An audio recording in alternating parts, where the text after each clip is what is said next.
حج کا رکن اعظم وقوف عرفہ آج ادا ہوگا۔ دنیا بھر سے لاکھوں فرزندان توحید میدان عرفات پہنچ گئے۔ عصر اور مغرب کے درمیان وقوف عرفہ ہوگا، جس میں حاجی اللہ رب العزت کے حضور گڑ گڑا کر دعائیں کریں گے۔ سورج غروب ہونے کے ساتھ ہی گولا چلے گا اور نماز مغرب ادا کیے بغیر حاجی مزدلفہ روانہ ہوں گے، جہاں پر وہ مغرب اور عشاء کی نمازیں ایک ساتھ ادا کریں گے۔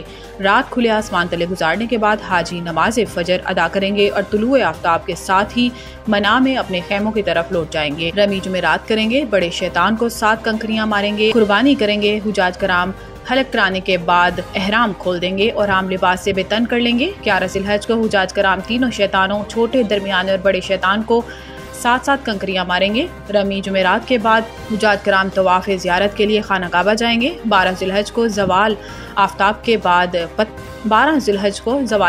بعد پھر تینوں شیطانوں کو کنکریاں ماری جائیں گی۔ حجاج کرام رمی جمعرات کے بعد منا سے اپنی رہائش گاہ روانہ ہو جائیں گے۔ اگر کوئی حاجی منا میں ایک اور دن رکنا چاہے تو وہ 13 ذی الحج کو تینوں شیطانوں کو کنکریاں مار کر مکہ اپنی قیام گاہ پہنچ جائیں گے۔ حج کا فریضہ مکمل ہو گیا۔ کچھ حاجی طواف الوداع کر کے اپنے وطن اور کچھ روزہ رسول صلی اللہ علیہ وسلم حاضری کے لیے مدینہ منورہ چلے جائیں گے۔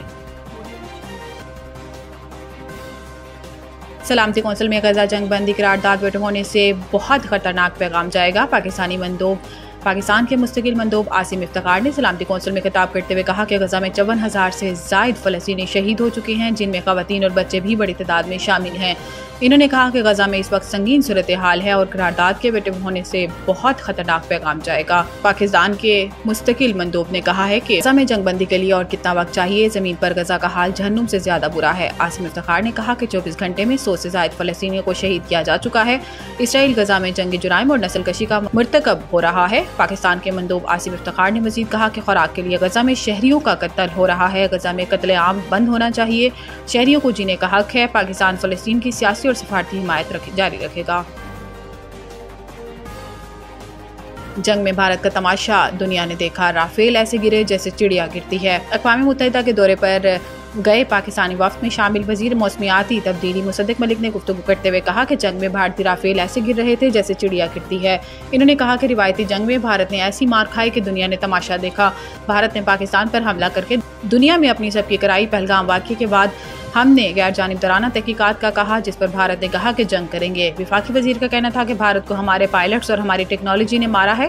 بھارت نے ڈھونگ رچا رکھا تھا کہ روایتی جنگ میں ہمارا کوئی ثانی نہیں۔ بھارت ہم سے 7 گنا زیادہ اسلحہ دنیا سے خریدتا ہے۔ انہوں نے مزید کہا کہ جب سے جنگ بند ہوئی ہے، امریکی صدر 9 بار کشمیر کا ذکر کر چکے ہیں۔ پاکستان کی جانب سے بھارتی طیارے گرانے کے بعد انڈونیشیا کا چین سے J-10 طیارے خریدنے پر غور۔ غیر ملکی خبر رساں ایجنسی کے مطابق انڈونیشیا کے نائب وزیر دفاع ڈونی ایرموان نے کہا ہے کہ چین سے J-10 طیاروں کی خریداری کا جائزہ لے رہے ہیں۔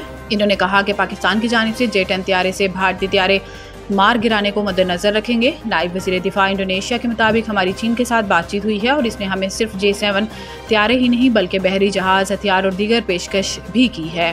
نائب وزیر دفاع انڈونیشیا کا مزید کہنا تھا کہ امریکی ساختہ F-15 اور فرانسیسی رافیل طیاروں کی خریداری پر بھی غور کر رہے ہیں۔ انڈونیشیا نے حالیہ برسوں میں اپنی پرانی فوجی ساز و سامان کو جدید بنانے کی کوششیں شروع کی ہیں اور 2022 میں اس نے $8.1 ارب مالیت کے 42 فرانسیسی رافیل لڑاکا طیارے خریدے ہیں، جن میں سے 6 طیارے اگلے سال فراہم کیے جائیں گے۔ واضح رہے کہ حالیہ پاک بھارت کشیدگی میں چینی ساختہ لڑاکا طیارے J-10C نے اپنا لوہا منوایا۔